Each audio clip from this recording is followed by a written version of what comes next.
हर दिमाग में अनगिनत ख्याल घूमते रहते हैं। कुछ दिमाग खुश होते हैं, कुछ संतुष्ट, कुछ नाराज, तो कुछ गुस्सैल।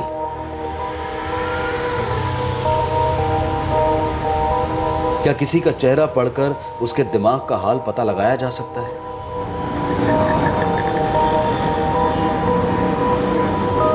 किसी के इरादे क्या हैं, वो अगले पल में क्या करने वाला है, क्या ये कोई आसानी से पहचान सकता है? कोई क्या देख रहा है, क्या समझ रहा है, क्या होगी उसकी प्रतिक्रिया, ये कभी जाना जा सकता है?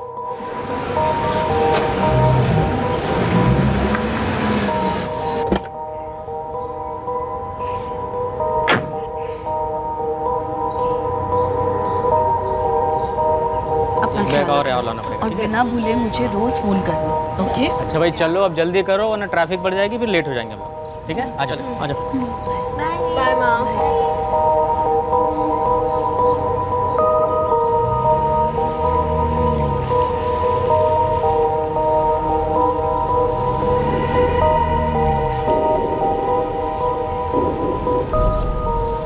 उस साधारण से चेहरे के दिमाग में क्या ख्याल चल रहे थे, क्या इरादा था उसका, कितनी नफरत, कितना लालच था उसके अंदर, कोई अनुमान नहीं लगा सकता था।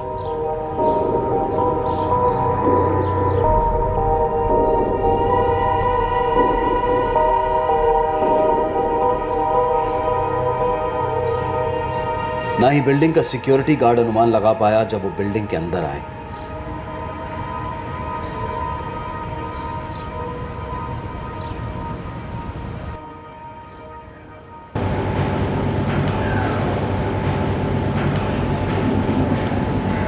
किसी को कोई भनक नहीं लगी जब उन्होंने दरवाजे पर दस्तक दी।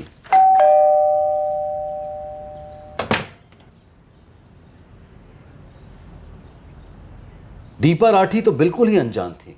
बिना किसी डर के उसने उनके लिए दरवाजा खोला। जुर्म करने के बाद कौन मुजरिम पकड़ा जाना चाहेगा अधिकारी? बहुत दूर भागने की कोशिश करेंगे वो। देखते हैं कितनी दूर भागते हैं। लाखों लोगों के बीच कहां छुपेंगे, कैसे छुपेंगे? हम भी उनका साया बनकर उन्हें उनकी असली जगह पहुंचाएंगे, सलाखों के पीछे। 12 जुलाई 2012 की शाम को जुर्म डिटेक्ट हुआ जब अरुण राठी अपने घर लौटे। क्या था यह जुर्म? वो लोग आराम से चलते हुए घर में आए थे और आराम से निकल गए। पता नहीं चल रहा था कि वो लोग क्यों आए थे और आसानी से निकल कैसे गए।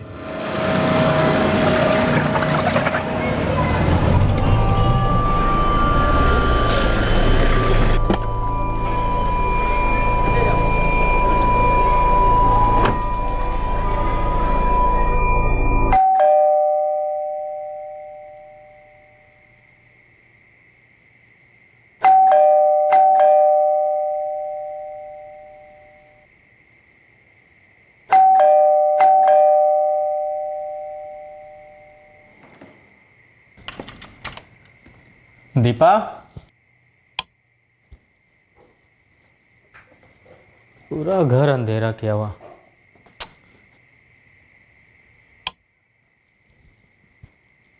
दीपा,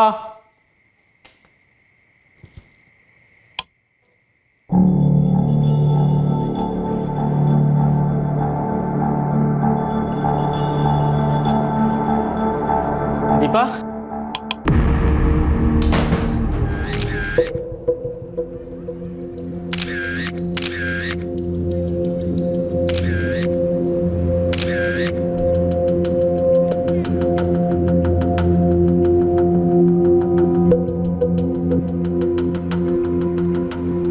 मेरी दोनों बेटियां अमेरिका गई हुई हैं। मैं भी नहीं था घर पे। अरुण जी बता सकेंगे जब आप अंदर आए क्या देखा आपने? सब कुछ हो जाने के बाद पहुंचा मैं। सब खत्म हो गया। कहां से आ रहे थे आप? मेरा ज्वेलरी का शोरूम है पास में ही। हर रोज की तरह आज भी आया। किसी ने दरवाजा नहीं खोला तो अपनी चाबी लगा के खोला और अंधेरा था चारों तरफ। मैं आवाज लगाते हुए अंदर बेडरूम में गया। सर, घर पूरी तरह से तहस-नहस कर दिया गया। अरुण राठी का ज्वेलरी का शोरूम है। घर में काफी ज्वेलरी रखी होगी। अब क्या क्या गया है ये तो हमें अरुण राठी ही बता पाएंगे। सर, कोई फोर्स्ड एंट्री नहीं है। कहीं भी कोई ऐसा निशान नहीं मिला जो ये साबित करे कि खूनी जबरदस्ती घर में घुसे थे। दीपा राठी की लाश हमें बेडरूम में मिली। लगता है उनका कत्ल भी बेडरूम में ही हुआ। दीपा राठी ने खुद दरवाजा खोला, वो दाखिल हुआ या फिर हुए और फिर बेडरूम में उन्होंने दीपा राठी का कत्ल कर दिया।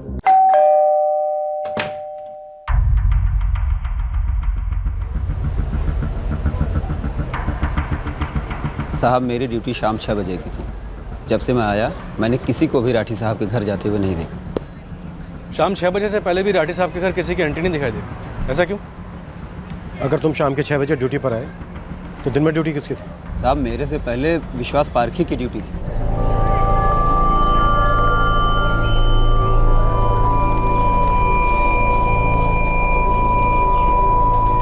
इस विश्वास पार्की का नंबर दो। सर, एक फ्लैट में कारपेंटरी का काम चल रहा था। किसी मुकेश मिश्रा का फ्लैट है। बुलाओ मुकेश मिश्रा को। काम तो चल रहा है सर, लेकिन आज मिस्त्री लोगों की छुट्टी थी, कोई नहीं आया फ्लैट पर सर।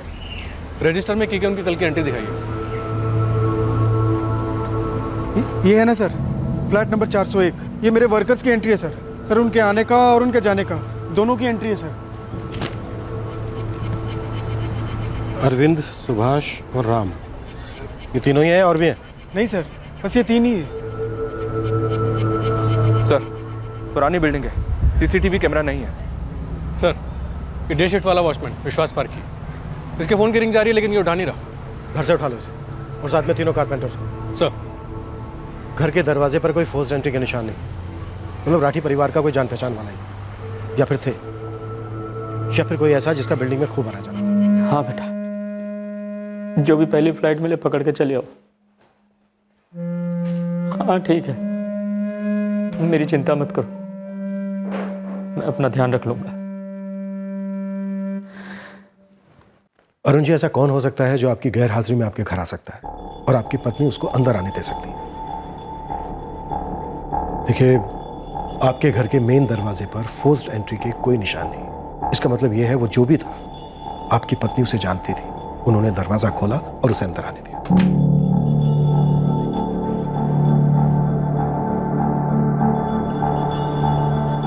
सर, दीपा जी का मोबाइल स्विच ऑफ है और घर पे भी नहीं मिल रहा।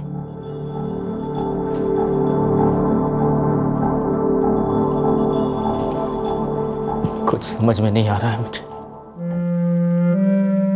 कुछ सोच भी नहीं पा रहा हूं।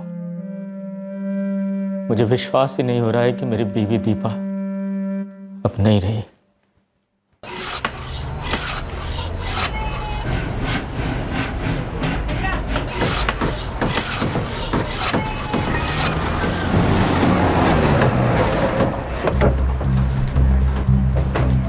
लोकेश वर्मा, जी क्राइम ब्रांच।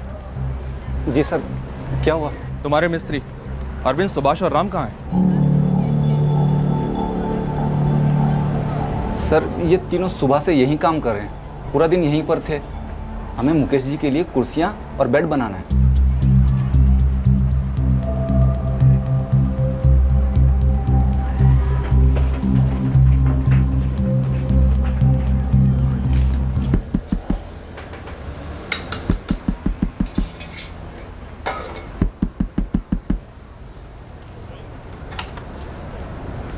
विश्वास पार्की?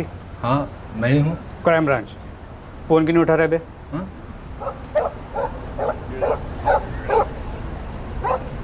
साइलेंट पर रखकर सो गया था साहब। तेरी बिल्डिंग में कत्ल हुआ और तू फोन साइलेंट पर रख के सो रहा। कत्ल? क्या बोल रहे हैं साहब? किसका? विश्वास पार्की।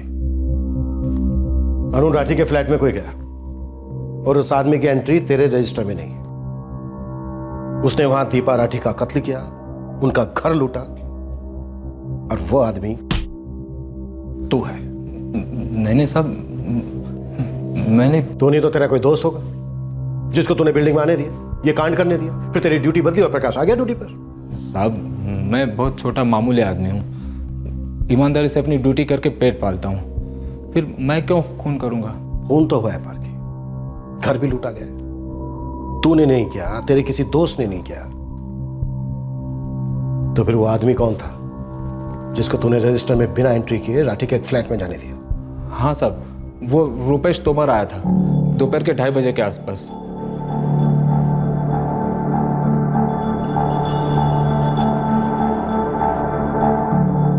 रुपेश तोमर राठी साहब के घर पे बावर्ची का काम करता था, तकरीबन 1.5 साल पहले। और तूने उसकी एंट्री करना जरूरी नहीं समझा? साहब वो पहले वहाँ काम करता था, जाना पहचाना था, तो मैंने भी जाने दिया ऐसे ही। और वो वहां से वापस भी चला गया? हाँ साहब।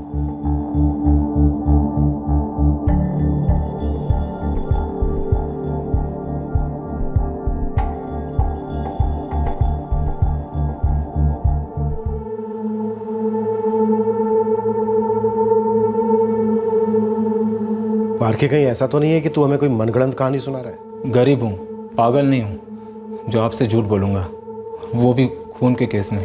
तूने रोका नहीं तभी तो कत्ल हुआ है पारखी। आराम से उन्हें अंदर जाने दिया, आराम से उन्हें बाहर निकलने दिया। अरे रोकना तो दूर, तूने उनकी एंट्री भी नहीं की। मुझे लगा दीपा मैडम ने बुलाया होगा किसी काम से, पहले काम जो करता था वो वहाँ पर। फिर भी तुझे एंट्री तो करनी चाहिए थी पारखे।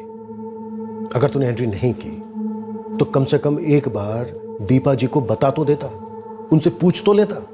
गलती तो हो गई मुझसे, लेकिन मैंने सपने में भी नहीं सोचा था कि रुपेश ऐसा कुछ कर देगा। कसम से साहब, मुझे इस बारे में बिल्कुल पता नहीं था।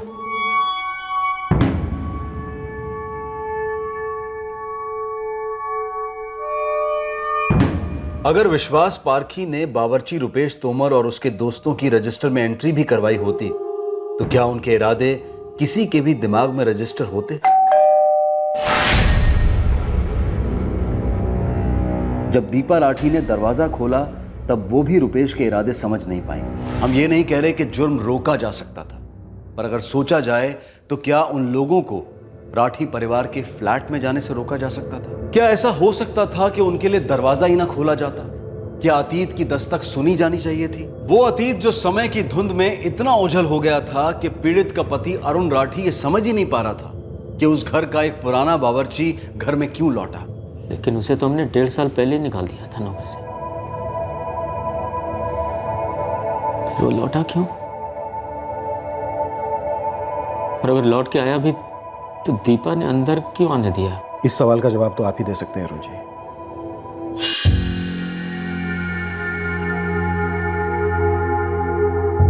कुल मिलाकर आपके घर से 3 करोड़ के जेवर, 6 लाख रुपए कैश और 5 कीमती घड़ियां चुराई गई। रुपेश तोमर के साथ 2 लोग और थे। रुपेश आपके घर के चप्पे चप्पे से वाकिफ था। आपकी पत्नी घर पर अकेली थी, आपकी दोनों बेटियां भी बाहर थी। रुपेश ने हाल ही में कभी आपसे कांटेक्ट किया था? कभी नहीं किया। जब तक हमारे यहाँ काम कर रहा था हमेशा चिढ़ा चिढ़ा रहता था, छोटी छोटी बात पे गुस्सा हो जाता था। कितने साल काम किया रुपेश ने आपके घर? मुश्किल से कोई 8 महीने काम किया होगा। फिर मुझे ही लगा कि नहीं, बस बहुत हो गया। देखो रुपेश, अगर तुमको नहीं जम रहा है तो छोड़ के चले जाओ। पहले मेरा हिसाब कर दो, उसके बाद 1 सेकंड भी नहीं रुकूंगा यहाँ। किस बात का हिसाब?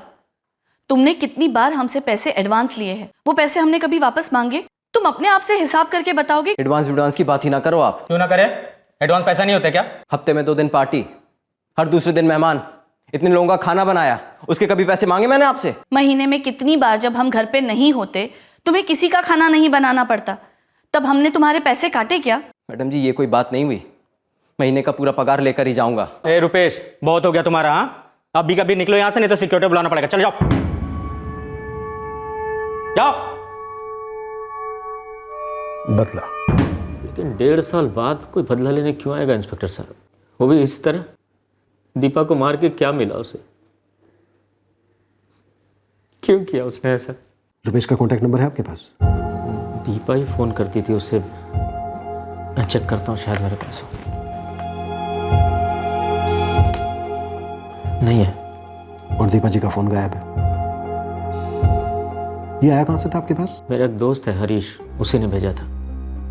हरीश का नंबर है मेरे पास। रुपेश की एक फोटो भी चाहिए हमें। रुपेश की फोटो? जी। वो तो कभी ली नहीं। हरीश का नंबर? हाँ ये।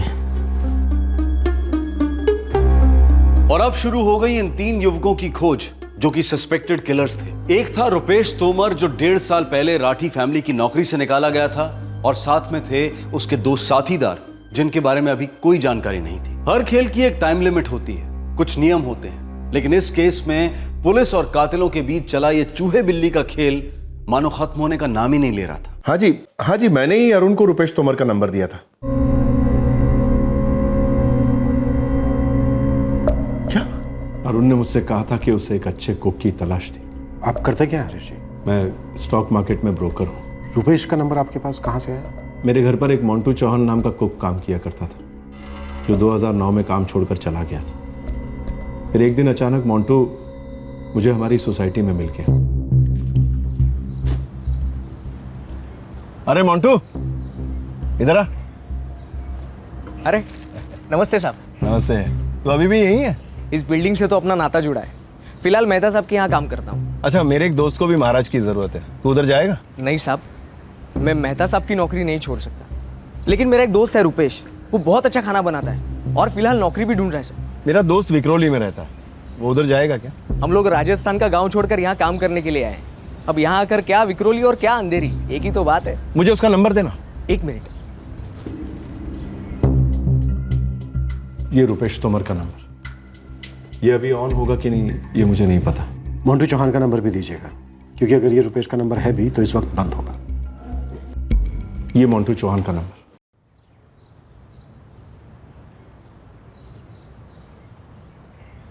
सर, मैं एयरपोर्ट के लिए निकल जाऊँ? अरे हाँ, प्रियंका और तानिया के फ्लाइट का टाइम हो गया, जल्दी जाओ।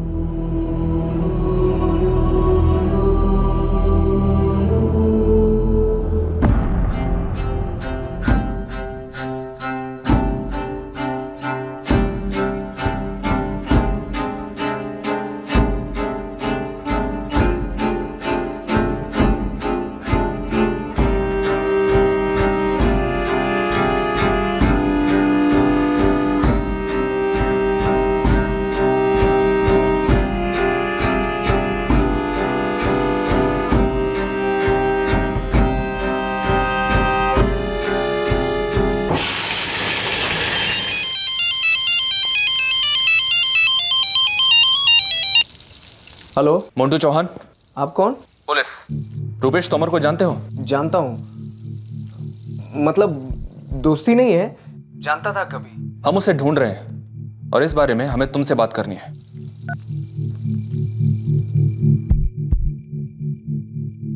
हेलो, पीएसए अधिकारी बोल रहा हूँ, क्राइम ब्रांच से। एक नंबर की लोकेशन डिटेल्स चाहिए थी। 4445677876। रुपेश तोमर का नंबर है, मर्डर केस है, एकदम अर्जेंट। सर, घर के एल्बम चेक की मैंने, उसमें एक फोटो में है रुपेश।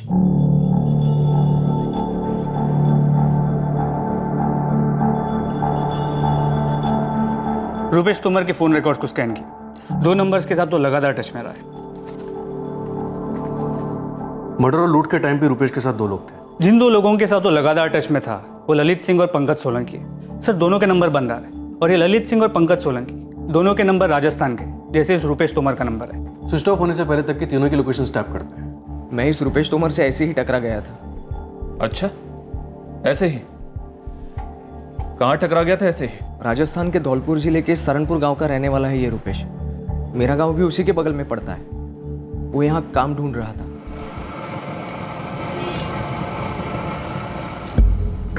मेरा काम तो यहाँ मलाड में है, एक घर में। मेरे लिए भी बात करना है यार, कहीं बड़ी तंगी चल रही है। तेरा मोबाइल नंबर दे, और सुन, फिक्र मत कर। यहाँ बम्बई में सांस लेने के लिए हवा मिले ना मिले, नौकरी मिल जाती है। इस समय कहाँ है वो? मुझे कैसे मालूम होगा साहब कि इस वक्त वो कहाँ है? उस एक दिन के बाद मैं इतने सालों में उससे कभी नहीं मिला। पक्का? मैं सच कहता हूँ, रुपेश तोमर के बारे में मुझे ज़्यादा कुछ नहीं मालूम। मुझे तो लगा भी नहीं था कि वो ऐसा निकलेगा। शक्ल से तो काफ़ी भला लगता था साहब, लेकिन शक्ल अकल पे चढ़ा हुआ एक मुखौटा होती है जो हम सब पहनते हैं। यही है रुपेश। और ये कौन है अरुण जी? इसको नहीं जानता मैं। आपके घर पे नौकर है अरुण जी, और आप इसे नहीं जानते? नहीं, वो क्या होता, जब ज़्यादा गेस्ट आते हैं कभी, तो रुपेश किसी को बाहर से ले आता है उस दिन के लिए। मुझे लगता है शायद उसी में से कोई होगा ये, उसका हेल्पर। साहब, यही रुपेश तोमर है और उस दिन जो उसके साथ 2 आदमी थे उनमें से एक ये था साहब, नाम नहीं मालूम। पार्की ध्यान से अच्छे से देख, रुपेश के साथ जो 2 लोग थे उनमें से एक यही था। साहब यही वो दूसरा आदमी है।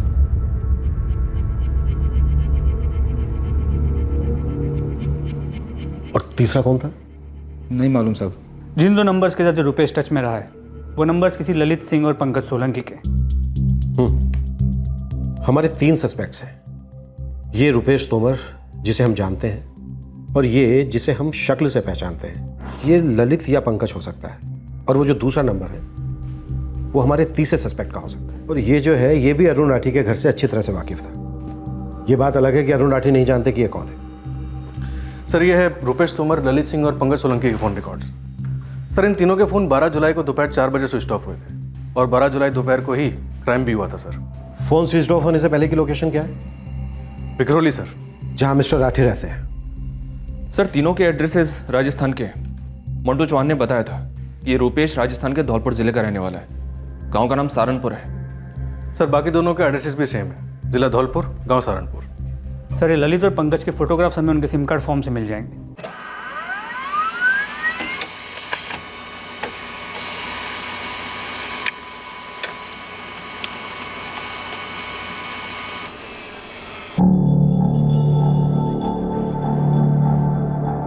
हाँ साहब, रुपेश के साथ यही दोनों थे, और ये उस दूसरे वाले फोटो में भी था जो आपने दिखाया था।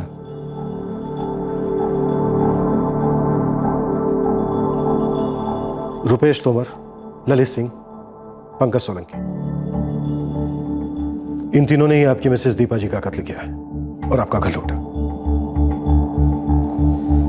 इस बात की पूरी संभावना है कि इन लोगों को पहले से मालूम था कि दीपा जी इनको अकेली मिलेंगे। दीपा जी की तरफ से किसी तरह की कोई झड़प नहीं हुई है। चांसेस हैं कि उन तीनों के पास हथियार थे, छुरे। रुपेश, रुपेश ये क्या कर रहे हो?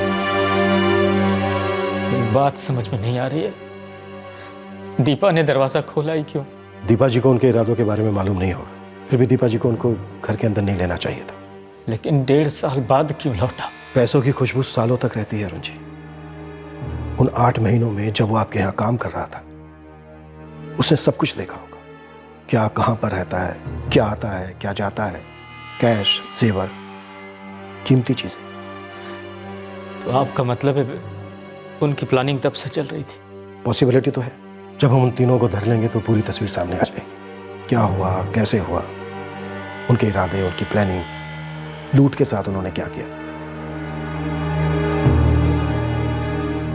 रुपेश तोमर, ललित सिंह और पंकज सोलंकी, इन तीनों के अलावा इस केस में और कोई संदिग्ध नहीं थे, और इन तीनों तक पहुंचना एक मुश्किल पहाड़ साबित हुआ। पुलिस ने क्या नहीं किया, शहर के हर एग्जिट रूट को सील किया, हर कांटेक्ट, हर लिंक का इस्तेमाल किया, लेकिन यह केस एक ऐसा केस साबित हुआ जहां क्रिमिनल्स मानो अदृश्य हो गए, हवा हो गए। जोशी, कदम, तुम दोनों राजस्थान के लिए रवाना हो जाओ तुरंत। अपने साथ बेस्ट टीम लेकर जाओ। सर। अधिकारी, इन तीनों के साथ किसी का कोई दूर दूर का भी रिश्ता हो, दोस्ती का, दुश्मनी का, सबको अंदर लो। सर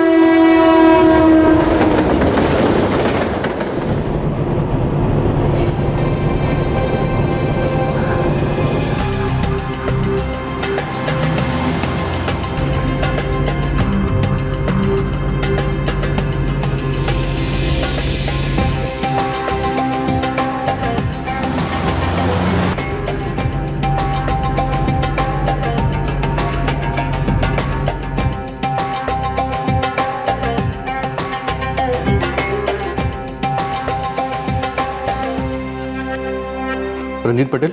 जी नहीं, मैं ऋषि बोल रहा हूँ। तो फिर रंजीत पटेल कौन है? वो मेरे सेठ जी हैं। जी मैं यहीं मुंबई सेंट्रल में ही रहता हूँ। मिस्टर पटेल, ललित सिंह नाम के आदमी के फ़ोन रिकॉर्ड्स में आपका नंबर मिला है, कैसे जानते हैं उसे? जी वो सिम कार्ड तो मेरे ही नाम का है, मगर मैं उसे यूज़ नहीं करता हूँ। ये तो मैंने अपने बावर्ची ऋषि के लिए खरीदा था। साहब मैं जानता हूँ ललित सिंह को, वो भी मेरी तरह बावर्ची ही है। हम दोनों आसपास के गांव के हैं। इस वक्त कहाँ है ललित सिंह? हुकुम, 3 महीने हो गए हो, हमारे छोरे ललित के साथ हमारी कोई बात ना हुई। ललित यहाँ आखिरी बार कब आया था? उसे तो बहुत वक्त हो गए हो। साहब जी, ये हमारे बेटे पंकज की बिंदड़ी, हमारी तो छोड़ो, उसने कई दिनों से इससे भी बात नहीं करी। कितने दिनों से बात नहीं करी बेटा पंकज ने? 7 महीने से। नेहा जी आपका पति और ओम प्रकाश जी आपका बेटा पंकज सोलंकी कत्ल के केस में वांटेड है। देखिए ओम प्रकाश जी, आप लोग इस बात को बहुत अच्छी तरह से समझ लीजिए। पंकज हम पुलिस वालों को जितना भगाएगा हम उसे उतना तड़ पाएंगे। और ये बात मैं आपसे भी कह रहा हूं, हमसे कुछ भी मत छिपाइए, कुछ भी। मारे छोरे ललित को मारी कोई फिक्र ना है, उसकी माई जिए या मरे उसको कोई लेनो देनो नहीं है। और अब आप बोल रहे हो कि उसने किसी का खून किया? खून के साथ साथ ढेर सारे पैसे और जेवर भी लूटे। क्या?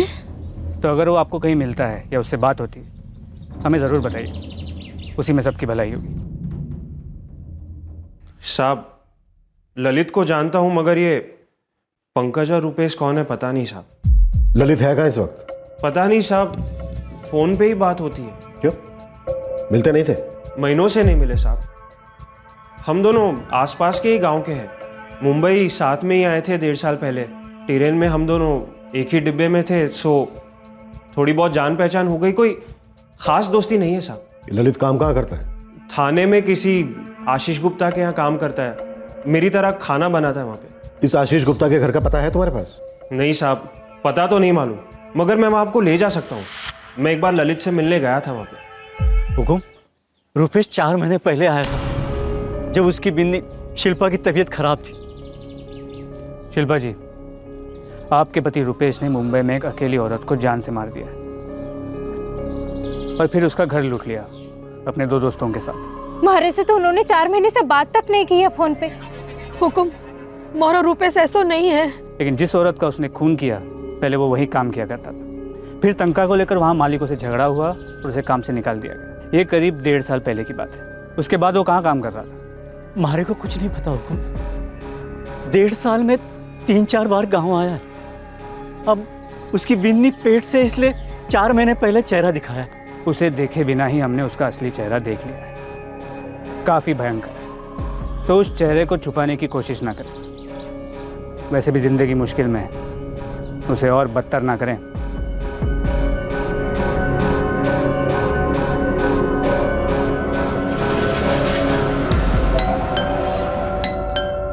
सर, ललित पिछले 6 महीने से हमारे यहाँ खाना बनाता था, फिर अचानक बिना कुछ बोले 2 हफ्ते पहले वो काम छोड़कर चला गया। ललित यहीं रहता था? जी नहीं, दोपहर में खाना बनाने आता था और फिर शाम को, फिर उसके बाद अपने घर चला जाता था। फिर अचानक से 2 हफ्ते पहले उसने काम पर आना बंद कर दिया। अब तो फ़ोन भी नहीं उठाता। हम लोगों को इतनी तकलीफ हुई, बताकर भी नहीं गया। ऊपर से हम लोगों ने रिप्लेसमेंट भी नहीं ढूंढी थी। आपसे पहले वो कहाँ काम करता था? आप लोग टच में कैसे आए उसके? वो ऋषि है ना जिसका जिक्र आपने किया, वो पहले इसी कॉलोनी में एक घर में काम करता था। तो उससे मैंने एक दिन बोला कि कोई खाना बनाने वाला हो तो बताओ, तो उसने ललित को हमारे पास भेज दिया। रूपेश तोमर, ललित सिंह और पंकज सोलंकी, इन तीनों के घर वालों से बात हो चुकी है। और इन तीनों ने अपनी फैमिलीज को कांटेक्ट ही नहीं किया होगा? जी हाँ सर, लेकिन हमने इन तीनों घरों को सर्विलेंस पर डाल दिया है। मैं और तरुण बारी बारी से नजर रख रहे हैं। खास करके रुपेश के घर पर नजर रखो। तरुण बता रहा था कि उसकी वाइफ 6 महीने की प्रेग्नेंट है, वो अपने घर कांटेक्ट करेगा ही करेगा। Yes sir. सर, शहर के ज्वेलर्स एसोसिएशन ने पूरी कोऑपरेशन का वादा किया है। मुंबई की हर शॉप को नोटिस भेज दिया गया है। ये गहने कहीं पे भी बिकने के लिए आएंगे, हमें तुरंत इत्तला मिल जाएगी। 6 लाख रुपए कैश भी है उनके हाथों। सर, याशी में 6 लाख उड़ा देंगे। जल्दी उनको ज्वेलरी बेचने की जरूरत पड़ेगी। फिर भी चिंता की बात है अधिकारी, 6 लाख रुपए बहुत होते। इतने पैसों के साथ वो कहीं भी कई दिनों तक, महीनों तक बाहर रह सकते हैं। अलग अलग जगहों पर जेवर भेज सकते हैं, दिल्ली, कलकत्ता, कहीं भी। एस्टिमेशन के हिसाब से 3 करोड़ के जेवर हैं उन लोगों के पास। मैं क्या कह रहा हूं समझ रहे हो ना अधिकारी? समझ रहा हूं सर। इन लोगों का फोन अभी भी स्विच ऑफ है, वरना ट्रेस कर लेते हैं। कोई लीड भी नहीं मिल रही। लीड मिलेगी अधिकारी, जरूर मिलेगी। बस हमें खोदते रहना पड़ेगा।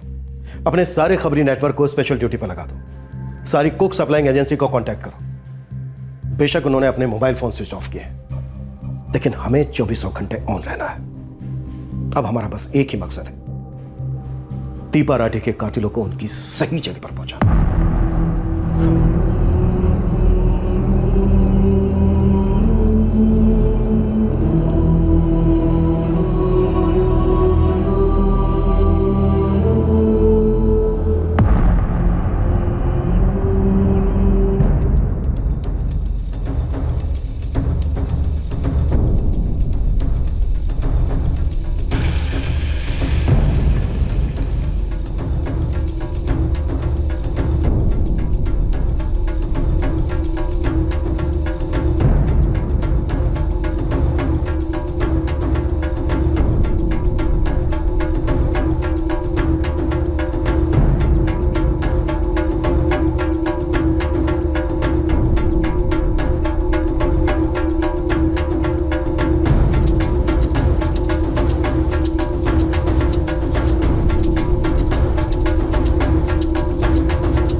दो बार पंकज सोलंकी से मिला हूँ। वो भी मेरे जैसे खाना बनाता है घरों में। किसके यहाँ खाना बनाता है वो चैम्बूर में अनिल देसाई जी हैं। पंकज वहीं खाना बनाता है और वहीं रहता भी है।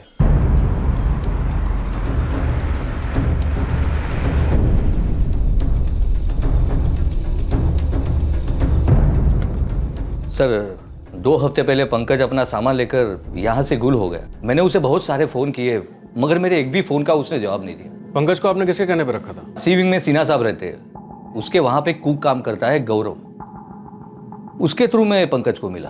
सच बोल रहा हूँ साहब, मुझे नहीं मालूम कहाँ गया पंकज। मैंने तो उसे कई बार फ़ोन ट्राई किया, फिर अनिल जी को सामने से बोला नहीं लौटेगा शायद। तो इस वक्त कहाँ है पंकज, या कहाँ हो सकता है? मुझे नहीं मालूम साहब, वो मेरे ही गांव का है, राजस्थान का। पता है हमें, लेकिन वो राजस्थान में अपने गांव अभी तक पहुंचा नहीं है। हमें सर्विलेंस बिल्कुल भी ढीली नहीं होने देनी है। टीम्स बदलते रहो। हो सकता है उनको शक हो गया हो हमारे बार बार उन्हीं लोगों को देखते हुए, और हो सकता है उन तीनों की फैमिलीज को किसी ने इन्फॉर्म कर दिया हो और उन तीनों की फैमिलीज ने हमारे टारगेट्स को। हमें पीछे नहीं हटना है, बिल्कुल भी नहीं। जी सर, नहीं हटाएंगे। 3 दिनों में टीम चेंज करेंगे। वैसे यहाँ के सबसे माहिर खबरियों को काम पर लगा दिया हमने सर। पूरे जिले में लुकआउट ऑर्डर है, रेलवे स्टेशन, बस स्टॉप, हर जगह। गुड, प्रेशर बनाए रखो। 1 सेकंड की भी चूक नहीं होनी चाहिए मनोज। क्लियर? सर इस गौरव से तो कुछ भी हाथ नहीं लगा। राजस्थान से भी कोई पॉजिटिव लीड नहीं अधिकारी। कहाँ गायब हो गए थे? सर अभी तक 116 बावर्चियों से पूछताछ की, 9 प्लेसमेंट एजेंसीज को टैप किया। पूरा का पूरा खबरी नेटवर्क डबल टिप के वादे पे काम कर रहा है। हमारी तलाश को 4 हफ्ते हो चुके हैं लेकिन कुछ भी हाथ नहीं लगा। 3 छोटे मोटे क्रिमिनल्स ऐसे जिनका कोई पिछला क्रिमिनल रिकॉर्ड नहीं, उनके लिए मुंबई छिपने के लिए बहुत बड़ी जगह है। 2 करोड़ से ज्यादा की आबादी है अधिकारी। सर अगर उन्होंने मुंबई छोड़ दिया हुआ तो? अब तो और मुश्किल हो। इतना अच्छा सर्विलेंस सिस्टम है रेलवे स्टेशन पर, चेक नाका पर, बस स्टेशन पर, हर जगह, लेकिन फिर भी वो कहीं ना कहीं छिप सकते हैं। ज्वेलरी बेचे जाने की भी कोई खबर नहीं है सर। हमारे रडार से बाहर बेची गई होगी। तब तो हमें अपना रडार और दूर तक फैलाना होगा अधिकारी। 3 लोग आते हैं, एक अकेली औरत की निर्दयता के साथ हत्या करते हैं, उसका घर लूटते हैं और फिर हवा हो जाता है। ये सही है कि लोगों के दिमाग में क्या पनप रहा होता है ये किसी को नहीं पता, लेकिन अधिकारी इस वक्त हमारी नाक के नीचे एक संगीन इरादा सफल हुआ है। हमें पता है क्रिमिनल्स कौन, फिर भी वो फरार। अधिकारी, हमें अपनी तलाश हर दिन हर घंटे और मजबूती से बढ़ानी है, और आई एम श्योर हमारी ये तलाश अपनी मंजिल तक पहुंचेगी जरूर। जुर्म और मुजरिम कानून से ऐसे तो नहीं बच सकते। लेकिन यह कोई आम चोर पुलिस का चेज नहीं था। जैसे जोत से जोत जलती है वैसे इस केस में भी एक सुराग कई और सुरागों पर रोशनी डालता, लेकिन हर सुराग एक अंधेरी सुरंग में जा मिलता। पलड़ा पूरी तरह से आरोपियों का भारी था और पुलिस की ना तो चित थी और ना ही पट। आखिरकार 2 महीने की तलाशे बामशक्कत के बाद क्राइम ब्रांच ने सफलता की पहली बूंद चखी।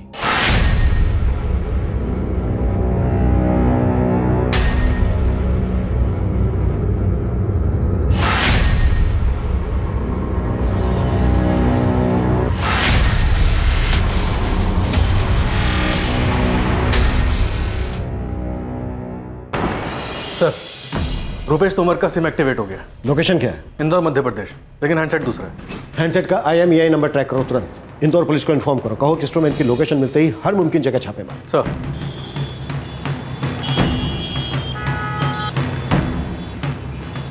किसी मुंबईकर का हैंडसेट है? जी सर, बोरीवली का रहने वाला है, राजेंद्र धामनकर। ये रुपेश तोमर उसी का हैंडसेट इस्तेमाल कर रहा है।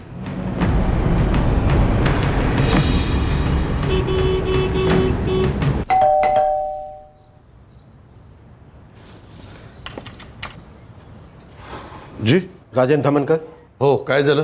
रुपेश तोमर का है। सर किती वेळा सांगू, मैं किसी रुपेश को नहीं जानता। 3 महीने पहले मेरा मोबाइल गुम हो गया था। और तुमने कोई कंप्लेन दर्ज नहीं करवाई? सर पुराना हो गया था मोबाइल, इसलिए कंप्लेंट नहीं की। और वैसे भी मैं नया लेने वाला था, सोचा जाने दो ना, कौन पुलिस स्टेशन की चक्कर काटेगा। साहब ऐसा वैसा चक्कर नहीं है मेरा, चाहे तो आप किसी भी पहचान वाले से पूछ लीजिए मेरे बारे में। हाँ, हमें क्या करना है ये तुम्हें हमें बताने की जरूरत नहीं। तुम हमें ये बताओ कि रुपेश तोमर ने तुम्हारे घर कितने दिन खाना बनाया था? सर मेरे घर में सिर्फ मेरी पत्नी खाना बनाती है। सच्ची मैं किसी तोमर को नहीं जानता।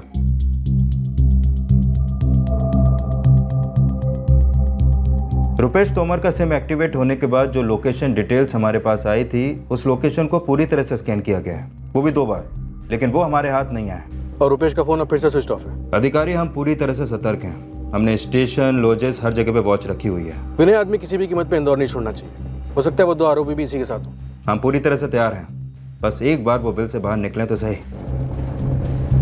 सर, रुपेश हाथ से निकल गया, उसका फ़ोन स्विच ऑफ है। ललित और पंकज का स्टेटस? दोनों का फ़ोन स्विच ऑफ है सर। 2 महीनों से पागलों की तरह हमें ढूंढ रहे हैं और ये हमसे कई कदम आगे, वो भी एक वेल प्लान मर्डर और लूट करने के बाद। सर, मैं दोबारा से इन तीनों के फ़ोन रिकॉर्ड चेक करवाता हूँ। फर्स्ट टाइम क्रिमिनल्स के लिए कुछ ज़्यादा शातिर साबित हो रहे हैं ये लोग।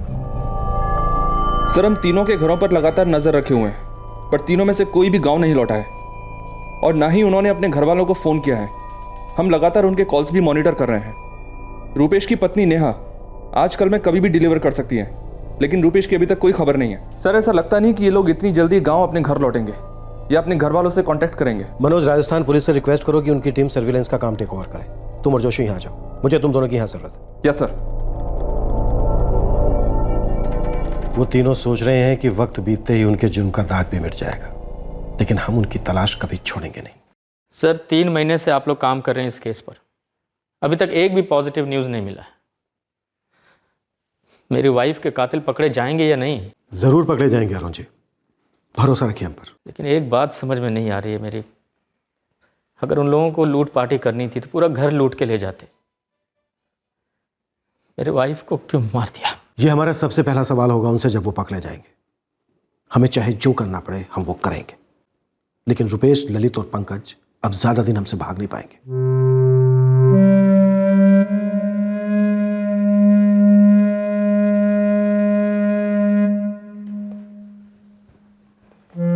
पापा, अगर आपने उस दिन रुपेश को पैसे दिए होते तो क्या ये सब होता? यही सवाल मुझे भी हर रोज परेशान करता है। लेकिन बेटा, उसकी सारी मांगें सही नहीं थी। हमेशा उसे पूरा पगार दिया जाता था, कभी उसके पैसे नहीं मारे। और अगर उसकी सारी मांगें पूरी कर भी लेते तो क्या वो ये सब नहीं करता जो उसने किया है? कहाँ? ओके, ट्रैक करो, मुझे हर सेकंड की रिपोर्ट चाहिए अपने सेल फोन पर। दादर, पंकज सोलंकी का फोन सुबह 7 बजे से यहाँ एक्टिव है sir. Pin point location? Datarwadi. और ये फोन अभी भी उसी चौल में है, एक्टिव है। सिर्फ तुम तीनों ही जाना right now. Phone switch off होने से पहले ये आदमी मुझे कस्टडी में चाहिए।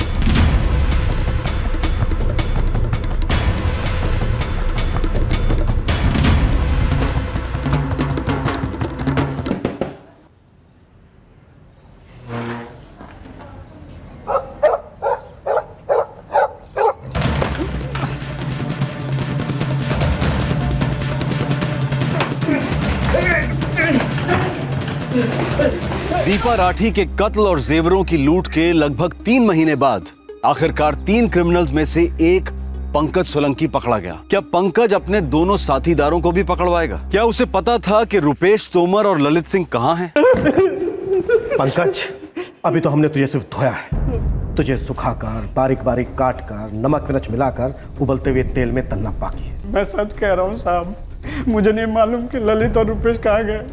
लूट के बाद हम लोगों ने माल को 3 हिस्से में बांट लिया था और अपने अपने रास्ते निकल गए थे साहब। लूट के बाद ना, और लूट से पहले जो दीपा राठी का कत्ल किया था वो भी 3 हिस्सों में किया था तुम लोगों ने।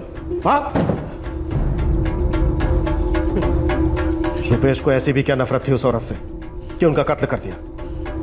तनख्वाह बढ़ा के नहीं दी थी इसलिए? अब रुपेश ने तो कहा था कि उसको तनख्वाह ही नहीं दी थी। साले पैसों में नहाते हैं और मेरी तनख्वाह के 15,000 अभी तक रोक के रखे हैं, दिए ही नहीं। इतना पैसा इन लोगों के पास आता कहाँ से? हम गरीबों का पैसा खा खा कर मोटे हुए हैं ये लोग। सबको अपनी किस्मत का मिलता है, कम ज़्यादा तो होता ही रहता है। नहीं पंकज, ये रुपेश सही कह रहे हैं। ये अमीर लोग करोड़ों कमाते हैं, हमने 500 ज़्यादा मांग लिए तो हमको ईमानदारी, उसूल और आदर्श के पाठ पढ़ाते हैं। 1000 के तो कच्चे पहनते हैं हवाई जहाज के टिकट में लाखों खर्चते हैं और हमारा पैसा काट के बड़ा खुश होते हैं, अपने आप को बड़ा अक्लमंद समझते हैं। अक्लमंद तो वो लोग होते हैं, ये बात तो मानना पड़ेगा। अभी मेरी अकल देखी नहीं है किसी ने। मेरे दिमाग में क्या चल रहा है पता है? क्या? वो जो मेरे सेठ सेठानी है ना, राठी, उनके पास इतना माल है तो एक बार एक झटका दिया तो हम सबकी जिंदगी संवर सकती है। रुपेश, झटका मतलब? साहब, रुपेश ने पता लगा था कि राठी सेठ की दोनों लड़कियां बाहर गांव चली गई है।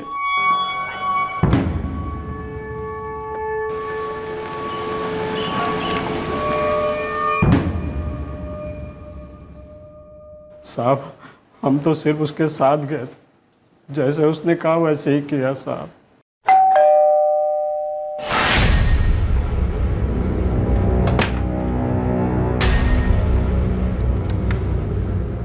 नमस्ते मैडम जी। नमस्ते रुपेश, कैसे आना हुआ? बस यहाँ से गुजर रहा था तो सोचा आपसे मिलता चलूं। और सेठ जी, प्रियंका, तान्या सब ठीक है? सब ठीक है। आओ अंदर आओ, पानी पी के जाओ।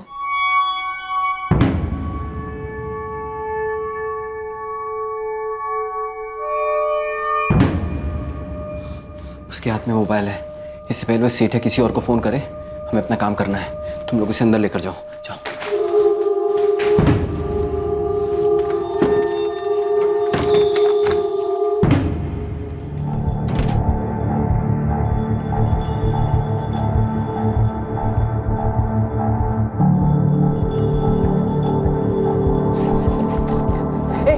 इधर आ, इधर आ।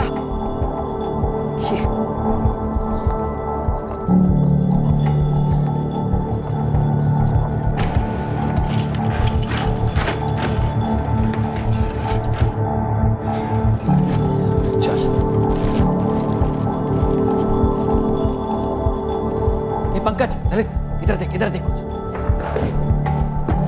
ए छोड़, ए चल चल चल चल चल। साहब, घर में जो भी जेवर, रोकड़ा और चीजें मिली, हमने रुपेश के घर में रखा।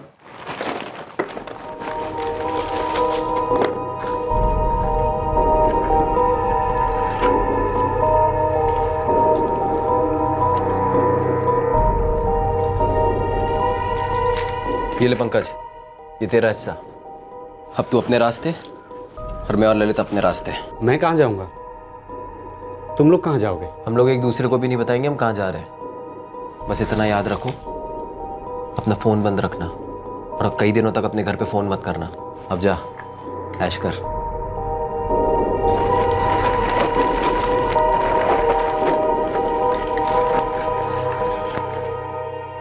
उसके बाद मैं राजस्थान निकल गया था साहब। मुझे नहीं मालूम वो दोनों कहाँ गए। और वो जेवर तेरे हिस्से के क्या क्या उनका? जयपुर में एक जौहरी को बेच दिया साहब। उसको बोलना पड़ा कि एक चोरी का माल है, तो उसने 10% कम दिया। फिर मैं वो सारे पैसे लेकर मुंबई निकला और सारे पैसे उड़ा दिए साहब, और अब काम की तलाश में हूँ। देख पंकज, अब कोई भी बात छुपाने से कोई फायदा नहीं होगा। साहब, पकड़ा गया हूँ साहब, अब छुपाने से क्या फायदा? वैसे भी मुझे और मार नहीं खानी है साहब। रुपेश और ललित कहाँ है इस वक्त? मुझे नहीं मालूम वो दोनों कहाँ पे हैं, वरना उन्हें मालूम है मैं कहाँ पे था और इस वक्त कहाँ पे हूँ। 3 महीने से उन दोनों ने तुझे एक भी कॉल नहीं किया? सर, लूट वाले दिन जो फोन बंद किया था, 3 महीने में कभी उसको ऑन नहीं किया था साहब। जयपुर के जौहरी को तुरंत अंदर करो। चोरी किए हुए गहने खरीदना भी उतना ही बड़ा जुर्म है जितना की चोरी। सर। और इस पंकज को फिर से तोड़ो, और तब तक तोड़ो जब तक ये पक्का नहीं हो जाए कि ये वाकई में नहीं जानता कि रुपेश और ललित कहाँ है।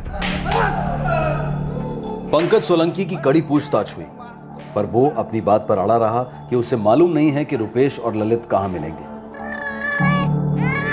रुपेश की पत्नी नेहा ने बच्चे को जन्म दिया, लेकिन रुपेश ना देखने आया और ना ही उसने कोई फोन किया। फिर एक बार रुपेश का सिम एक्टिव हुआ और उसकी लोकेशन ट्रेस की गई।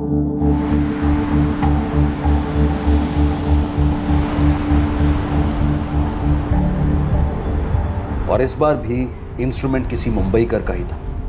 सर, मालती नाम है उसका। और मालती प्रोस्टिट्यूट है? जी सर। इसका मतलब रुपेश अभी भी मुंबई में ही है। अरे बुलाना जल्दी मालती को कोई। बात क्या है साहब जी? हम एक कातिल को ढूंढ रहे हैं जिसने अभी मालती का फोन इस्तेमाल किया है। क्या बात कर रहे हैं साहब? क्या बात है दीदी? अरे मालती, तेरा फोन किधर है? किसको दिया? मैंने आपको बताया था ना, पिछले हफ्ते मेरा फोन गुम हो गया था, उसकी जगह नया फोन। मालती, एक मर्डर हुआ है और मर्डर करने वाले इस आदमी ने तुम्हारा फोन इस्तेमाल किया। ये जानते हो इसे? कस्टमर है, 5-6 बार बैठी हुई इसके साथ।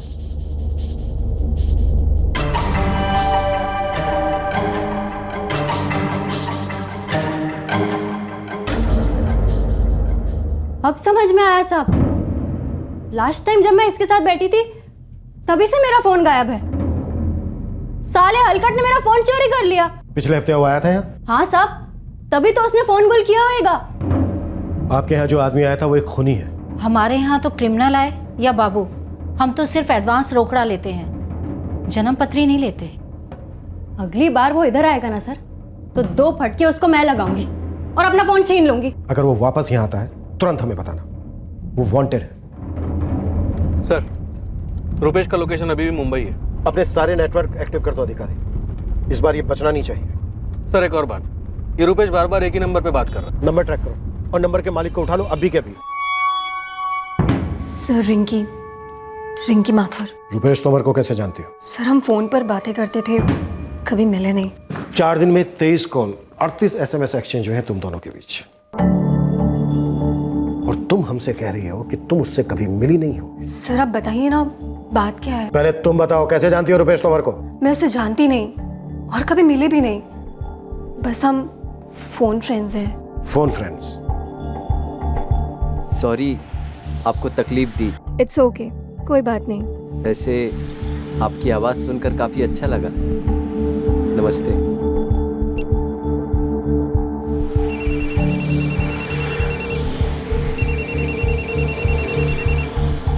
हेलो। हाँ शिल्पा, मैं रुपेश बोल रहा हूँ। लेकिन मैं शिल्पा नहीं बोल रही हूँ, लगता है आपने फिर से रॉन्ग नंबर लगा दिया। ओह सॉरी, पता नहीं क्यों बार बार किस्मत मेरा कनेक्शन आपसे जोड़ रही है।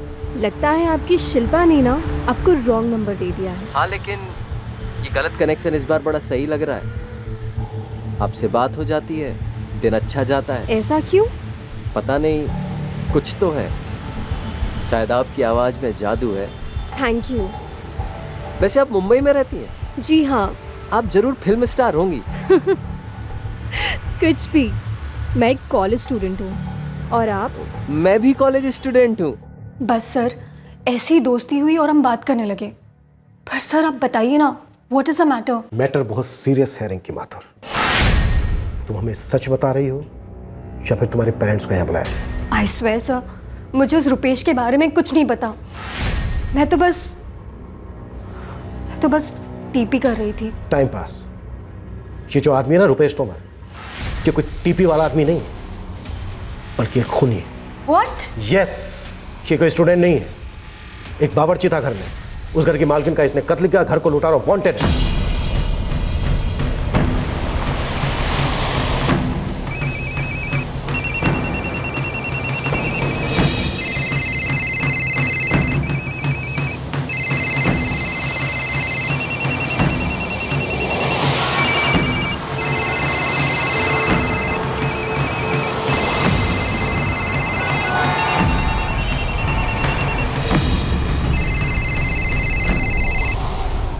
सर, रुपेश का नंबर जिन शहरों में एक्टिव हुआ था, हर उस जगह पे टीम्स उसे ढूंढ रही हैं, लेकिन अभी तक कोई लक नहीं है।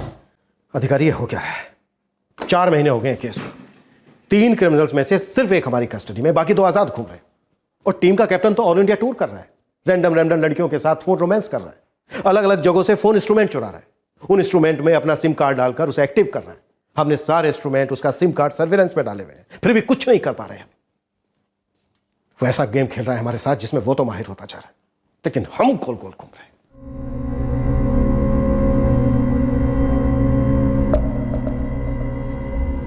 सर, ऋषि सिसोदिया जो रंजीत पटेल के घर बावर्ची है, वो आया है। बुलाओ। साहब, आज सुबह ललित का फोन आया था। यार ऋषि, यार मुझे बहुत पछतावा हो रहा है यार। तू इतने बड़े कांड में शामिल क्यों हो गया? गर्मा गर्मी में हो गया। मुझे लगा तवा गर्म है तो रोटी सेक लूँ, तो हाथ ही जल गया यार। अब क्या करेगा? मुझे वापस आना है यार, पहले जैसे काम पे जाना है। रुपेश ने बहुत गलत करवाया हमसे। तू है कहाँ इस वक्त? मैं दमन में। दमन में कहाँ? उधर किसी होटल में खाना बनाने के काम पे लगा है साहब। ललित ने पीसीओ से कॉल किया था सर। उस पीसीओ के पास जितने भी होटल हैं सब पे छापे मारो और घसीट के लेकर आओ उसको। सर। ऋषि, तुमने बहुत अच्छा किया जो हमें यहाँ कर बताया। अब ललित तुम्हें वापस फोन करता है तो उससे आराम से बातें करना और पता करने की कोशिश करना कि दमन में किस होटल में वो काम कर रहे हैं। और हाँ, हमारे बारे में एक शब्द तक मत बोलना। जी।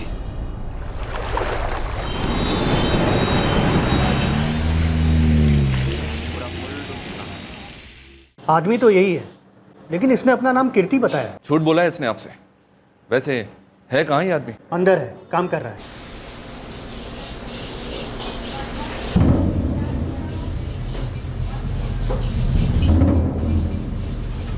ए कीर्ति, यहाँ आना तो।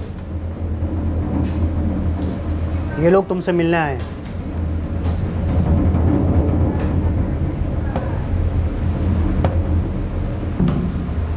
कैसे हो कीर्ति उर्फ ललित सिंह? कत्ल के लगभग 6 महीने बाद दूसरा कातिल ललित सिंह अब पुलिस की हिरासत में आ चुका था। पंकज की तरह वो भी नहीं जानता था कि मुख्य आरोपी रुपेश तोमर कहां था, लेकिन एक और ट्विस्ट जरूर आया। साहब सच में पता नहीं साहब, रुपेश इस वक्त कहाँ है साहब। जब से हम लोग अपने अपने रास्ते चले गए साहब, तब से हमने बात तक नहीं की साहब। कांड के बाद हम लोग खुश नहीं थे साहब, बहुत पछतावा हो रहा था सबको साहब। देख, जिसे सच में पछतावा होता है ना, उसके लिए नए रास्ते खुलते हैं। मेरे थाने में पछतावा, ये शब्द कहना भी गुनाह है। लाखों करोड़ों लोग तुझसे 10 गुना ज्यादा गरीब सूखी रोटी अपने पसीने में डुबो के खाते हैं, अपने बच्चों को खिलाते हैं। बेगुनाह लोगों के खून में नहीं डुबोते, समझा? इसलिए इस पछतावे के ड्रामे का चार्ट डाल और मुझे सिर्फ ये बता कि रुपेश कहाँ है। ये सच में मालूम नहीं साहब, रुपेश इस वक्त कहाँ है साहब। सब कुछ खत्म हो गया साहब, हमारा सब कुछ खो दिया हमने।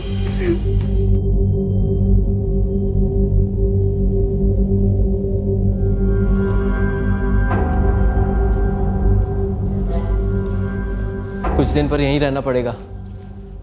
पुलिस पागलों की तरह पीछे पड़ी है। एक बार मामला ठंडा हो जाए, माल बांटकर अलग अलग हो जाएंगे, ठीक है?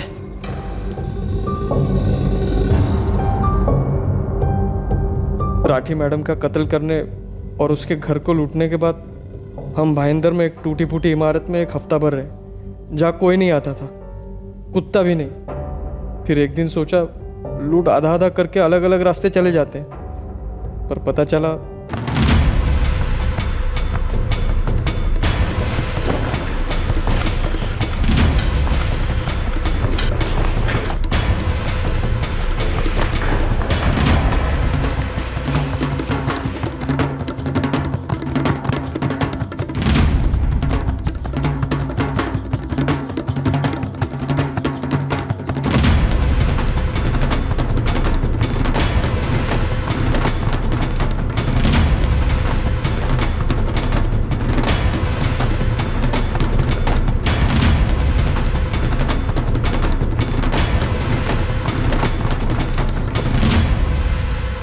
सुबह जब निकले तो यहीं पर तो था। अरे तो अभी कहाँ गया? हे भगवान, जब हम खाना खाने गए थे तब तो यहाँ कोई नहीं आया।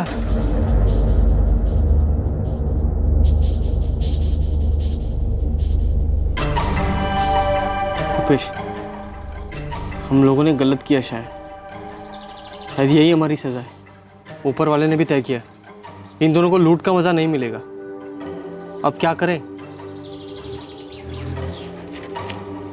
मेरे पास इतने ही बचे हैं, 10-15 हज़ार होंगे। बात तो यहीं से शुरू हुई थी। तुमने कहा था राठी ने तुम्हारे 15 हज़ार बाकी रखे, तो मिल गए। ये तू रख ले यार, और भाग जा कहीं, छुप जा कहीं जाके। तू क्या करेगा? मैं अपना रास्ता ढूंढ लूंगा।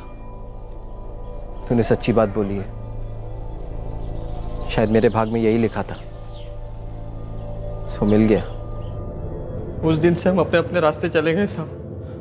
मुझे मालूम था अगर राजस्थान अपने घर जाता तो पक्का पकड़ा जाता, इसलिए इधर उधर घूमता रहा और दमन पहुंचा और वो नौकरी पकड़ ली और आज आपने पकड़ ली। शायद यही मेरी किस्मत में लिखा था साहब। और रुपेश की किस्मत हम लिखेंगे, उसे उसके भाग्य का भी बहुत कुछ मिलना बाकी है। और हमारी किस्मत में लिखा है कि रुपेश बहुत जल्दी हमारे हाथों पकड़ा जाएगा। इसलिए किस्मत, भाग्य और पछतावे की गोली हमें मत दे। ये बोल रुपेश। उसके बारे में आपको कोई बता सकता है? ये मैं बता सकता हूँ साहब। कौन? एक छोरी है साहब। कौन छोरी? रुपेश का दिला है उस पे साहब। नाम बोल। उसका नाम नहीं पता साहब, लेकिन वो जिस बार में काम करती है उसका नाम पता है साहब। अर्पिता बार, मीरा रोड वाला।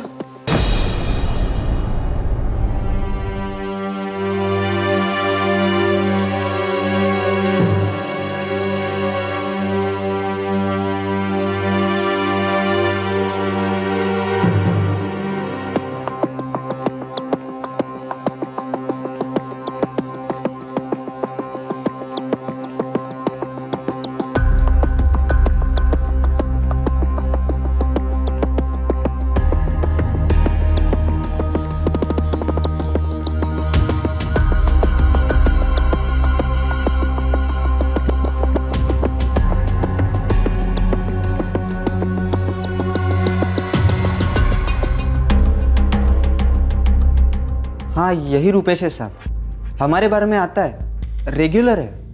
लास्ट टाइम कब आया था? कुछ ही दिन पहले आया था। कोई खास है जिसके लिए आता है? अंकिता करके है, उस पर फिदा है वो। अंकिता यादव नाम है उसका।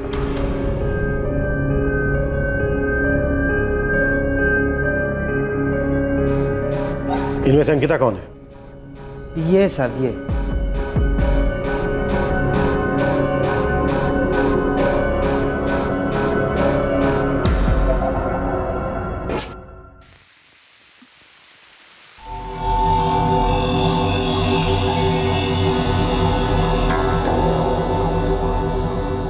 हाँ सर, मैं रुपेश को जानती हूँ। करीब से जानती हो उसे? वो मुझसे लव करता है, शादी करना चाहता है मुझसे। तुम भी उससे शादी करना चाहती हो?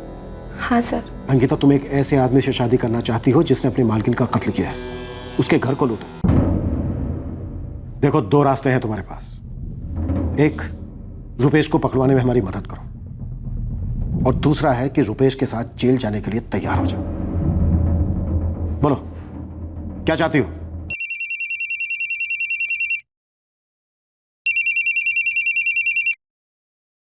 क्या हुआ? तुम्हारी याद आ रही है। मेरा भी वही हाल है। तो कब देख सकूंगी तुम्हें? जब दिल करे। बस मेरे बारे में सोचो, हाजिर हो जाऊंगा जानू। तो आ जाओ ना मुझसे मिलने। वैसे भी हमें 2 हफ्ते हो गए ना मिले हुए। तुमने बुलाया और हम ना आए, हो ही नहीं सकता। आज मुश्किल है, कल आता हूँ। कल रात? अभी इसी समय आ जाओ ना, जहाँ कहीं भी तुम हो, बस आ जाओ वहां से। अरे यार, सुपरमैन भी इतनी जल्दी इतनी दूर से नहीं आ पाएगा। बोला ना, कल आता हूँ और पूरी रात रुकूंगा। ढेर सारी बातें करेंगे। Sir, location Pune. Pune police को इन्फॉर्म करो कि टीम रेडी रखे, वो कल किसी भी वक्त वहां से निकल सकता है। सर। अंकिता, रुपेश से तुम्हारी इसी नंबर पर बात होती थी? हमेशा से रुपेश से मेरी इसी नंबर पे बात हुई है, कोई दूसरे नंबर के बारे में मुझे नहीं मालूम। जोशी, कदम, बार मैनेजर को कॉन्फिडेंस में लो, पूरे स्टाफ को भी तैयार करो। लगता है कल की रात हमारे लिए बड़ी रात होगी।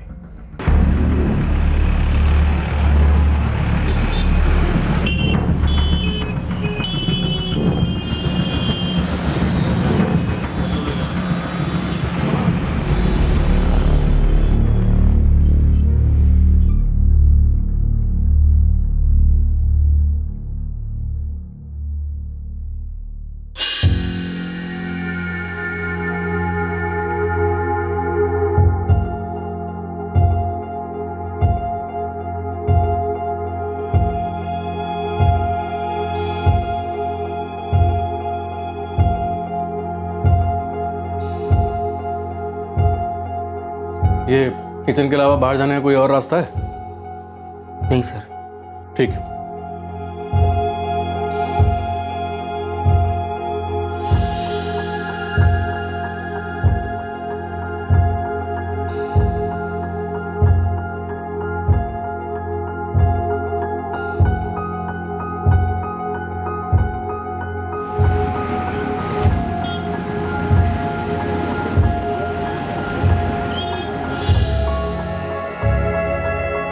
सर, पुणे पुलिस अभी तक उसे ट्रैक नहीं कर पाई है, लगातार मूव कर रहा है वो। उसका फोन इस वक्त सर्विलेंस में है? Yes sir. अधिकारी, इस बार वो हमारे हाथों से बच नहीं पाएंगे।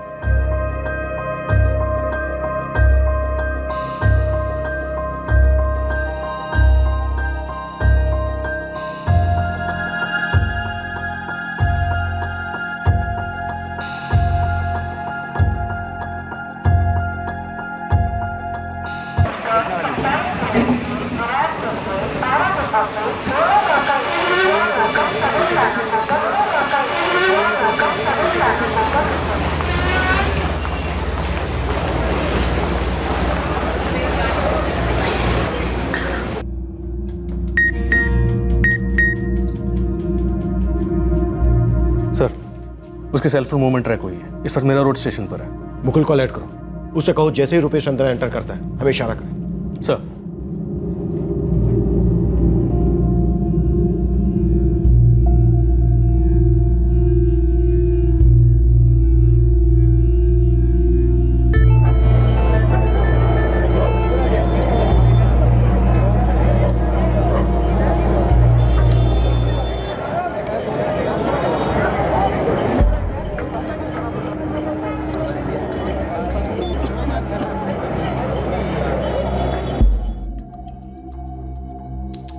सर 10 मिनट में यहाँ पहुंच जाना चाहिए।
मीरा रोड स्टेशन से यहां तक पहुंचने में इतना टाइम नहीं लगना चाहिए अधिकारी। मेरे पीछे पीछे हो। फोन लगा रुपेश को, पूछ कहाँ है वो।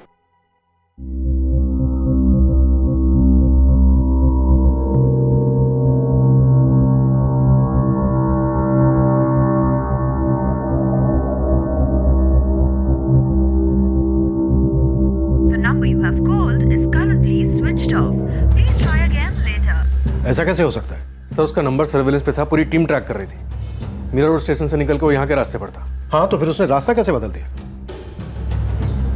किसने टिप दी क्या? सर कुछ मिनटों पहले रुपेश को कॉल आया था, सर्विलेंस टीम उस नंबर को ट्रेस कर रही सर।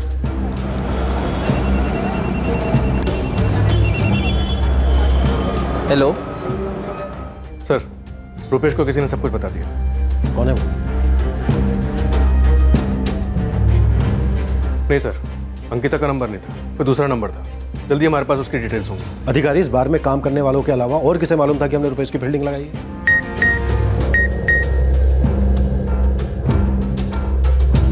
सर, बार मैनेजर पीयूष दास।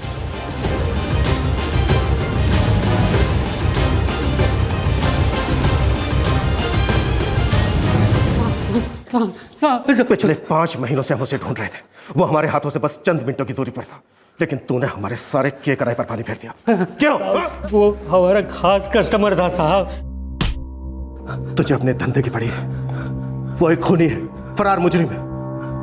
तूने जो एक गेम खेला ना हमारे साथ पीयूष दास, तू अभी से पूरी जिंदगी भुगतेगा। सब वो अंकिता को भारी टिप देता था साहब। एक एक बियर के बोतल के बदले 2-3 हज़ार रुपए तक दे देता था, और वो सारी टिप डायरेक्ट गले पे आती थी साहब। मैंने सोचा वो पकड़ा जाएगा तो धंधा बैठ जाएगा साहब। तूने एक खूनी को हमारे हाथों में आने से रोका है। अधिकारी सर, आईपीसी 224 फाइल करो इसके खिलाफ। तुझे टिप चाहिए ना? हाँ जोशी, कदम सर। हर आधे घंटे में इसको मजबूत टिप देते रहना।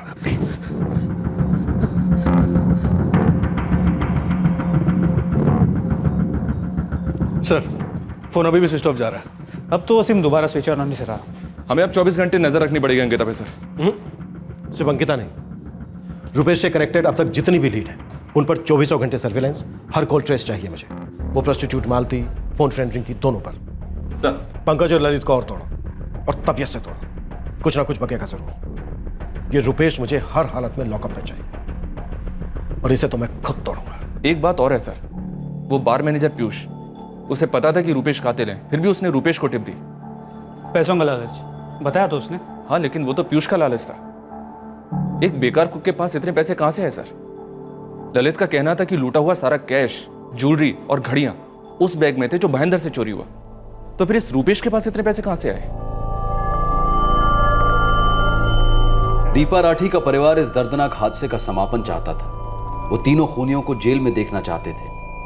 उन्हें दीपा के लिए न्याय चाहिए था। दूसरी ओर क्राइम ब्रांच हर मुमकिन प्रयास कर रही थी फरार खूनी रुपेश तोमर को धरने के लिए। वो भी इस केस का समापन चाहते थे। 2 खूनी पकड़े गए थे, बस अब तीसरे किंगपिन को अंदर करना बाकी था। लेकिन आरोपी रुपेश तोमर महाशातिर साबित हो रहा था। रुपेश के सिम कार्ड और चुराए हुए हर सिम कार्ड की लोकेशन की ट्रैकिंग हो रही थी, लेकिन हर बार वो क्राइम ब्रांच को चकमा दे रहा था। जहां वो होता वो पूरा एरिया स्कैन होता। रुपेश को शौक था फोन रोमांस का और बेबुनियाद रिश्ते बनाने का। इसके चलते पुलिस ने ऐसी कई यंग लड़कियों की पूछताछ की जो रुपेश की चाल में आ गई थी, और वो भी हक्का बक्का रह गई जब उनका रुपेश के खून से लिखे क्रिमिनल अतीत से परिचय कराया गया। जुर्म को लगभग 1 साल हो गया। रुपेश फरार का फरार रहा और फिर एक लीड मिली। एक और लड़की थी जिसके साथ रुपेश ने जानबूझकर रॉन्ग नंबर डायल करते हुए दोस्ती बनाई थी। एक और रैंडम फोन रोमांस? लगता तो ऐसी है सर। लड़की का नाम टीना कनौजिया है, 17 साल की नाबालिग है। उसके फादर तुषार कनौजिया से बात हुई है मेरी। मुझे लगता है ये रुपेश तोमर के साथ भाग गई है सर। जाने वाली कहाँ की है लड़की? गाजियाबाद, उत्तर प्रदेश।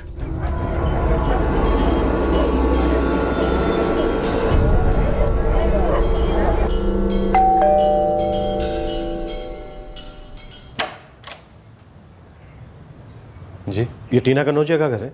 कुछ भी नहीं बोले टीना। इसने उसको कई बार फोन पे बात करते हुए देखा, और 1 हफ्ते पहले हमारी इकलौती 17 साल की बेटी टीना किसी को बिना बताए घर से भाग गई।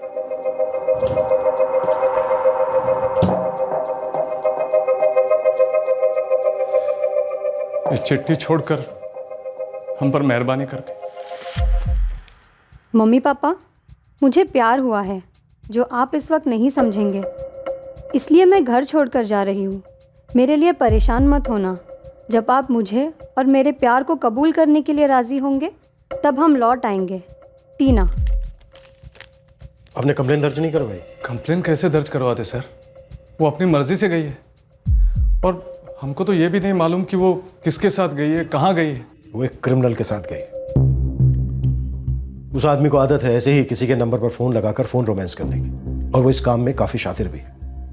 पिछले 1 साल से वो हमारे हाथों से फिसल रहा है। कई लड़कियों को वो इस तरह से फंसा चुका है। सर हमारी बेटी को बचा लीजिए सर, प्लीज हमारी बेटी को बचा लीजिए। कनौजिया साहब, आप चिंता मत कीजिए, मैं आपकी बेटी टीना को कुछ नहीं होने दूंगा। रुपेश और टीना के फोन अब भी स्विच ऑफ है। अधिकारी, अब तो मेरी समझ से बाहर कि लड़की किस हिसाब से इसके साथ भागी। इससे कभी मिली नहीं, ठीक से जानती तक नहीं। सर पता नहीं इन बच्चों के दिमाग में क्या चल रहा है। सिर्फ बच्चे ही नहीं, बड़े भी अधिकारी। वो बार मैनेजर पीयूष, उसको ले लो। वो तो जानता था कि तोमर खूनी, लेकिन फिर भी उसकी मदद कर रहा था चंद रुपयों के लिए। और उसके दोनों बाबरची थे, कोई क्रिमिनल रिकॉर्ड नहीं है उनका, लेकिन फिर भी इसके लिए खून करने पर राजी। और खुद तोमर को ले लो, राजस्थान में पत्नी है उसकी, एक बच्चा हो चुका है, लेकिन महाशय यहाँ एक नहीं अनगिनत अफेयर चला। प्रोस्टिट्यूट के पास जाता। चलता क्या है इन लोगों के दिमाग का कोई दिल, फीलिंग या जमीर वमीर नहीं होता है अधिकारी। सर रुपेश का फोन स्विच ऑन हुआ है, लोकेशन बाड़मेर। मूव। हाँ सर।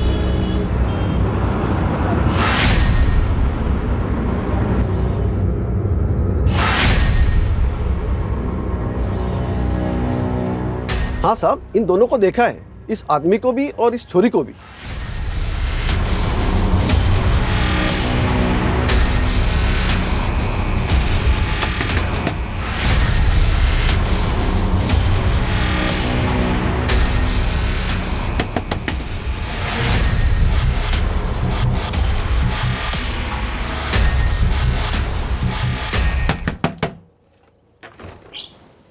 जी क्या करे भाया? अरे पर कहाँ लेके जा रहे हैं मुझे? अरे अरे सर प्लीज मत मारिए इसे, इसने मुझे किडनैप नहीं किया, मैं यहाँ अपनी मर्जी से आई हूँ। ये मैं जानता हूँ कि तुम अपनी मर्जी से यहाँ यूटी ना कन्नौज, लेकिन तुम ये नहीं जानती हो कि जिस रुपेश तोमर के साथ तुम यहाँ आई हो वो एक फरार क्रिमिनल है, वांटेड। क्यों सर, क्या किया है रुपेश ने? एक औरत का खून किया है, फिर उसके घर को लूटा। क्या? मैंने ही ललित से झूठ बोला था कि वो बैग चोरी हो गया साहब। मुझे पहले से ही शक था कि कोई चोरी नहीं हुई। ये तू रख ले यार, और भाग जा कहीं। तू क्या करेगा? मैं अपना रास्ता ढूंढ लूंगा। हाँ साहब, मैंने ही वो लूट वाला बैग छुपा कर रख दिया था।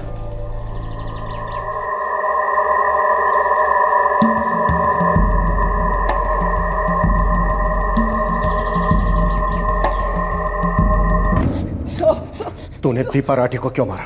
जो बहुत गुस्सा आया था साहब उन पर,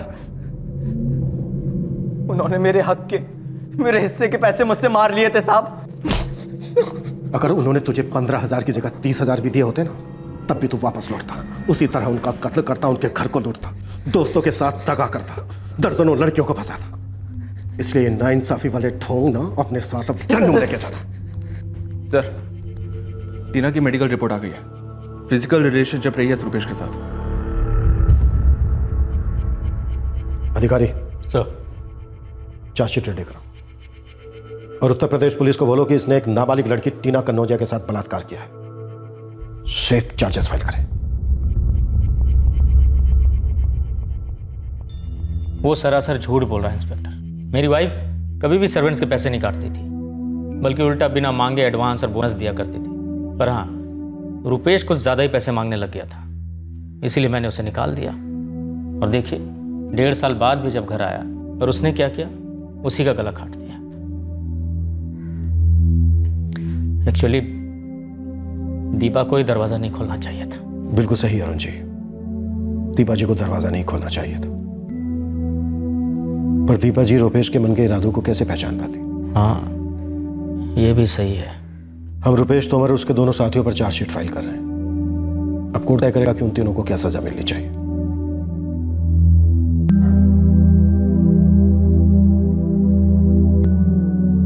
दीपा राठी हत्याकांड के लगभग 1 साल बाद तीनों आरोपी सलाखों के पीछे हैं। तलाश का एक लंबा सफर आखिरकार खत्म हुआ। रुपेश तोमर, उसके साथीदार ललित सिंह और पंकज सोलंकी पर आईपीसी की धारा 302 के तहत हत्या के लिए, धारा 34 के तहत कॉमन इंटेंशन के लिए, धारा 397 के तहत हत्या या जानलेवा हमले के साथ चोरी और डकैती करने के लिए और धारा 452 के तहत नुकसान पहुंचाने के इरादे से जबरदस्ती किसी के घर में घुसने के चार्जेस लगाए गए हैं। रुपेश तोमर पर एक नाबालिग लड़की के साथ रेप करने के जुर्म में आईपीसी की धारा 376 और पॉक्सो एक्ट यानी कि protection of children from sexual offences के चार्जेस भी लगाए गए। आखिरकार तनख्वाह के पैसों को लेकर ही रंजिश थी और इस गुस्से को अंजाम देने के लिए तोमर अपने साथीदारों के साथ 1.5 साल बाद लौटा और इतना संगीन जुर्म किया। उतना ही नहीं, उसने अपने साथीदारों के साथ भी धोखा किया। रुपेश का मानना था कि राठी परिवार ने उसके हक के पैसे हड़प लिए, लेकिन अगर उसे ये पैसे दिए जाते तो क्या वो ये जुर्म नहीं करता? रुपेश का लालच उसके रोष पर हावी हो गया था। अब अहम सवाल यह उठता है कि अपने आप को अन्याय का शिकार बताने वाले रुपेश को इस कत्ल को करके कभी न्याय मिल सकता था? जवाब है कतई नहीं। हमारा दिमाग और उनमें पैदा होने वाले विचार एक तरीके से ये हमारी तकदीर लिखते हैं। अब देखिए, जैसे रुपेश के मन के विचार उससे कह सकते थे कि तुम्हारे साथ जो हुआ है वो अन्याय नहीं है, भूल जाओ, आगे बढ़ो। लेकिन नहीं, उसका दिमाग बार बार एक ही चाबुक चलाता रहा कि तुम्हारे साथ अन्याय हुआ है, तुम पीड़ित हो, जाने मत दो, बदला लो। उसी तरह दीपा राठी के दिमाग में कुछ दूसरे ही विचार थे जब उन्होंने दरवाजा खोला उनका दिमाग पूरी तरह से जाहिर खतरे को पहचान नहीं पाया। किसी के विचारों में कैसे इरादे बन रहे हैं ये जानना लगभग असंभव है। लेकिन एक बात तो बिल्कुल स्पष्ट है कि किसी पर भरोसा करना, विश्वास करना, ये एक ऐसा गुण है जिसे इस कदर संभाल कर रखना चाहिए कि उसके साथ आप अपने आप को भी संभाल पाए। लोगों के लिए दरवाजे तो हमें खोलने ही हैं, उनके साथ तमीज से भी पेश आना ही है। बस इतना ख्याल रखें कि कोई हमारी अच्छाई का गलत फायदा ना उठाए। आपसे फिर मुलाकात होगी क्राइम पेट्रोल सतर्क में एक और नए केस के साथ। तब तक अपना ख्याल रखें, सुरक्षित रहें, स्वस्थ रहें और याद रखें, सही वक्त, सही कदम, सतर्क रहें। जय हिंद। इस तरह के और भी एपिसोड देखने के लिए हमारे चैनल को सब्सक्राइब करें और बेल आइकन दबाना ना भूलें।